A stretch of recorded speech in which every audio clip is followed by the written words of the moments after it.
पिछली बार जैसे 74 और 43 थे ये, तो दोनों मिला के भी बहुमत नहीं पा रहे थे, 122 का आंकड़ा नहीं पार कर रहे थे। इस बार इन्हीं दोनों को मिलाकर 122 से बहुत अधिक सीटें मिलने वाली हैं, ये इसको तय मान ली। अब देखें, ये इंटरेस्टिंग बात इन्होंने कह दी, तो इसमें सीट वाइज आंकड़ा भी दिया है जीवीसी ने पोल में।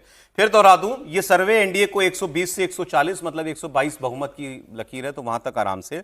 महागठबंधन को 93 से 112 वोट शेयर में 2% का अंतर दिखा रहा है। बीजेपी को दे रहा है 70 से 81 सीटें, पिछली बार 74 थी। मीन निकालेंगे इसका एवरेज तो वहीं आ गया ये, तो बीजेपी लगभग वहीं बता रहा है ये।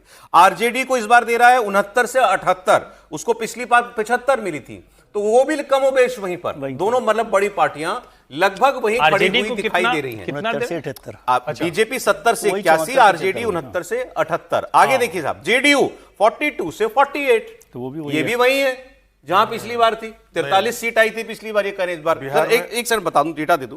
इनकी सर्वे ये कह रहा है कि बीजेपी और आरजेडी लगभग वहीं जहां थी, दोनों नंबर 1 नंबर 2 पार्टियां। नंबर 3 पर जेडीयू जैसे पिछली बार थी उसी लगभग 50 से नीचे, और ये नीतीश कुमार के लिए खराब प्रदर्शन माना जाता है अगर उनकी सीटें 50 के नीचे रह जाती हैं, तो 101 सीट वो लड़ रहे हैं। एलजेपी रामविलास 5 से 7 सीटें, पिछली बार अलग लड़े थे तो 1 सीट मिली थी, इस बार कितनी लड़ रहे हैं सर? 29 सीट में 28, एक तो वो हो गया, चले तो 28 मान लें, 28 में 5 से 7, तो ये तो बड़ा खराब स्ट्राइक रेट है, कोई ठीक तो नहीं है। हम पार्टी को 2 सीटें, पिछली बार 4 मिली थी, तो हमको 2 का नुकसान। आरएलएम को, उपेंद्र कुशवाहा की पार्टी को 1 से 2 सीटें। कांग्रेस पार्टी को देखें, कांग्रेस पार्टी पिछली बार 70 सीटें लड़के 19 लाई थी, इस बार वो 61 सीटें लड़ रही है और 9 से 17 की रेंज दी है, तो इसको भी अगर हम लोग जो है आधा कर लें तो वो 13-14 सीटें। नीतीश जी की सीटें 60 से कम नहीं होनी चाहिए। आप कह रहे हैं इसमें जेडीयू को कम दिखाया जा रहा है, जेडीयू कम है, कांग्रेस का स्ट्राइक रेट भी इसमें कम दिखाया जा रहा है। सीपीआई एमएल को 12 से 14, पिछली बार 12 थी, लगभग वही। सीपीआई और सीपीआई एम को मिला के 4 थी, इस बार ये कह रहे हैं बेस्ट केस में 3 सीट मिल सकती है उनको। जन स्वराज को 6 से 7% वोट और सिर्फ 1 सीट, ये उसी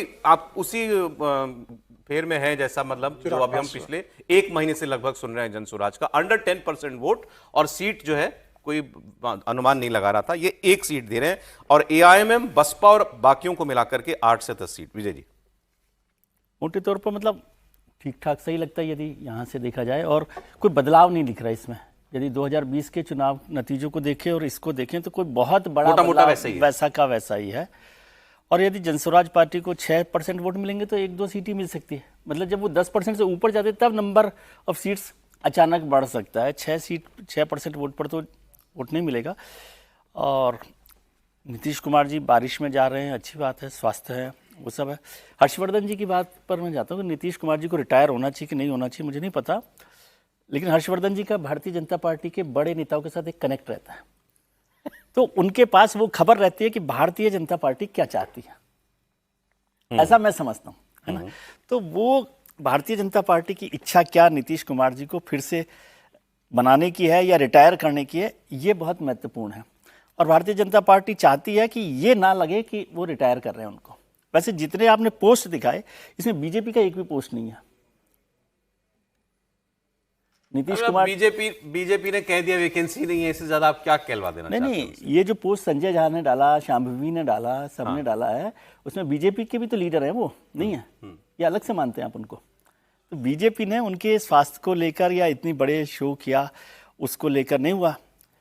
और कल जब वो जा ही रहे थे तब भी ये चर्चा हुई थी कि हेलीकॉप्टर तो चलने वाले नहीं है, तब भी सब लोग वो घोषणा पत्र से चले गए थे। लेकिन मोटे तौर पर मुझे लग रहा है, आज अभी मैंने एक इंटरव्यू देखा प्रशांत जी का, हाँ जी, प्रशांत किशोर जी का, तो मुझे बड़ी हैरानी हुई कि वो इस तरह से कैसे बोल रहे हैं। तो एक चैनल पर उन्होंने इंटरव्यू में कहा कि मैं इतना कह सकता हूं कि मैं कहीं नहीं जाऊंगा, प्रशांत किशोर कहीं नहीं जाएंगे एनडीए की तरफ, बीजेपी की तरफ, लेकिन उनके एमएलए कहीं जा सकते हैं, इसकी मैं गारंटी नहीं ले रहा। कि मतलब हमारे 2-4 एमएलए जो भी आएंगे, 2-4 नहीं बोला उन्होंने, मतलब जो भी एमएलए आएंगे वो कहीं भी जा सकते हैं सरकार बनाने के लिए। पैसा लक्ष्मी जो है बड़ी चीज है।